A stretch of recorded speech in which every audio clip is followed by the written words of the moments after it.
Kembali membahas mengenai aku rapopo di kesempatan kali ini. Pertanyaan saya berikutnya kepada Pak Mario adalah, orang yang mengatakan aku rapopo biasanya adalah orang yang kehilangan, Pak. Betul. Sehingga hatinya sedang tidak tenang. Nah, bagaimana kita menyikapi apabila kita kehilangan sesuatu atau seseorang yang sangat kita sayangi? Pertanyaan yang baik, Mas Wilbram, sahabat-sahabat saya yang baik hatinya. Yuk kita lihat memesnya. Tuhan tidak akan membuang yang kau kira baik tanpa menyiapkan yang betul-betul baik bagimu. Yang kau kira. Itu sebabnya Tuhan mengatakan yang baik bagimu, yang kau kira baik, belum tentu kan baik. Seperti yang tidak kau sukai, belum tentu tidak baik.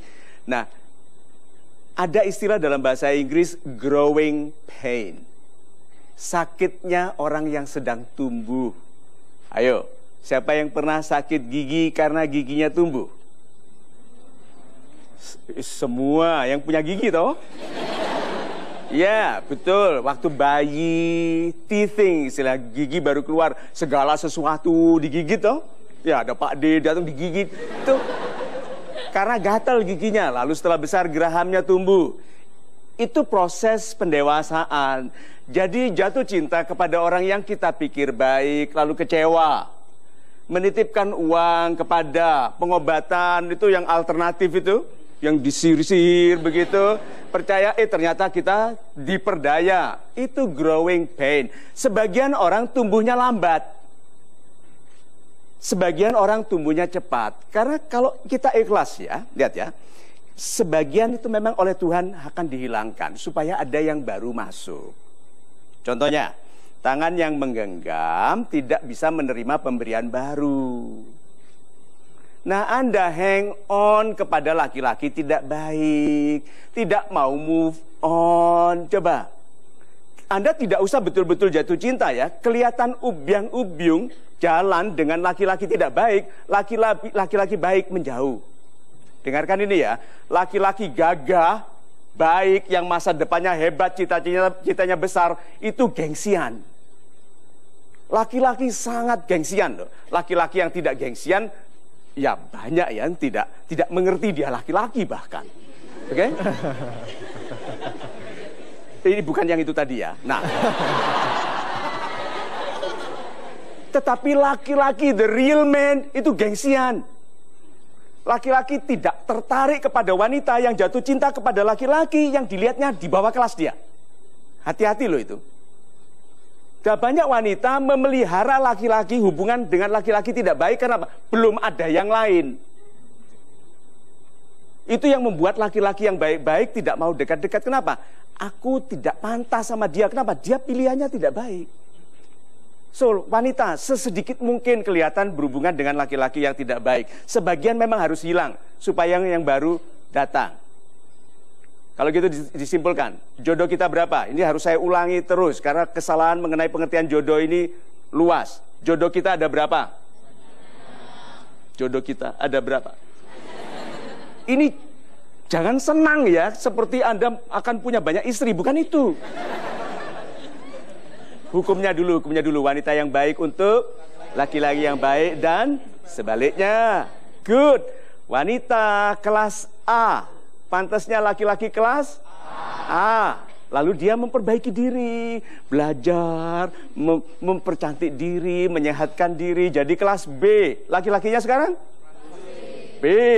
Lalu dia kursus keanggunan pribadi, belajar jalan yang nggak sampai-sampai. Tuh. Dia naik kelas C, laki-lakinya? Nah, wanita yang tidak memperbaiki diri dapat yang pantasnya. Berarti kalau gitu jodoh kita banyak. Ada jodoh di setiap kelas pribadi Anda. Kalau ada laki-laki tidak baik, jangan sedih. Itu dia tidak baik. Sekarang beritahu saya, kita baik nggak? Tidak. Karena cocok sama laki-laki tidak baik. Ayo, nggak move on. Berarti mengakui, aku memang jelek, pantas bagimu yang penipu. Ayo, mana tadi yang nggak move on tadi? So, berarti mulai dari sekarang, move on. Jadi kalau dia jelek, mengkhianati, terima kasih, terbukti kamu kelas A, aku B, aku C, gitu. See? Jodoh kita banyak, pilih yang terbaik. Gitu. Ada jodoh pada setiap tingkatan kehidupan. Super sekali Pak Mario. Pertanyaan berikutnya dari Anda. Silakan Pak. Assalamualaikum warahmatullahi wabarakatuh. Waalaikumsalam. Salam super Pak Mario. Salam super Bapak. Saya Arofik dari Tanjung Enim, Sumatera Selatan. Dari Sumatera Selatan. Kata-kata rapopo itu biasanya diungkapkan saat orang mendapat bencana atau ujian dari Tuhan. Dan tentu itu akan menimbulkan pertanyaan bagi kita, terutama diri saya. Pertanyaan kepada Pak Mario, kenapa kita menjadi objek ataupun mendapat ujian dari Tuhan?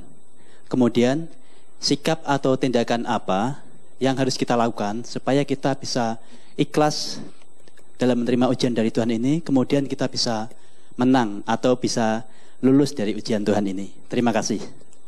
Terima kasih, Pak Rofik. Super sekali. Ada satu orang ini satu orang, contoh saja. Datang, lalu saya cubit, gitu. Saya cubit, gitu kan. Apa artinya? Diperhatikan. Karena dia tidak. Ini. Tuh, baju jangan ketat-ketat. Oke? Masalah, apa artinya? Anda sedang diperhatikan Tuhan. Sedang dicubit sedikit karena nakal, gitu? Sedang dicubit sedikit karena lalai. Tuh? Itu diperhatikan sekali. Masalah itu perhatian. Kalau Anda sudah tidak ada masalah sama sekali, gitu ya? Jadi loh, kok aku nggak ada masalah? Iya dong. Bayangkan kalau bangun pagi Anda bilang, kok aku nggak punya masalah? Itu pasti ada malaikat pencabut nyawa di luar. Coba deh kalau begitu Anda sedang tidak ada masalah, ngintip deh di jendela, ngelihat. Mesti ada malaikat pencabut nyawa sedang tanya alamat. Bener ya alamatnya?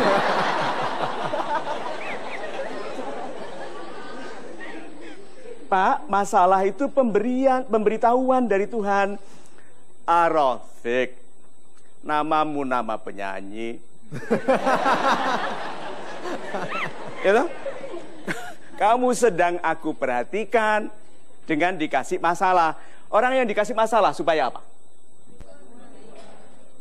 Anda jalan, minggir-minggir, kesetrum. Apa? Harus apa? Kali. Banyak orang ini, aku kesetrum. Aku kesetrum.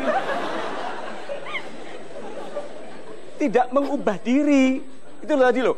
Aku dikira bermasalah karena jalan malam minggu sama cowok. Aku kesetrum gitu toh. Ya udah jangan jalan lagi. Banyak anak muda itu begitu. Nah sekarang kalau gitu, kalau ada masalah itu lalu menengadahlah ke Tuhan. Tuhanku terima kasih, berarti aku sedang kau perhatikan dan tidak mengerti kalau aku diperhatikan kalau tidak dikasih derita ini.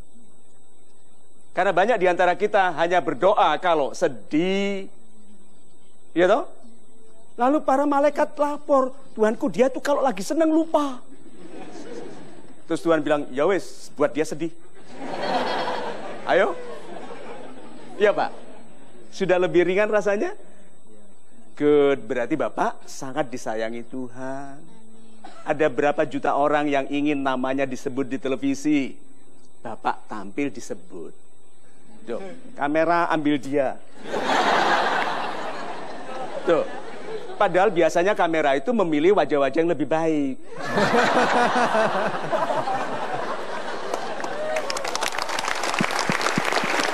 Betul sekali Pak Mario. Baik, kita break dulu sebentar, tapi masih ada waktu kebersamaan kita dalam program ini. Anda pastikan tidak kemana-mana, kami akan segera kembali tentunya di Mario Teguh Golden Ways.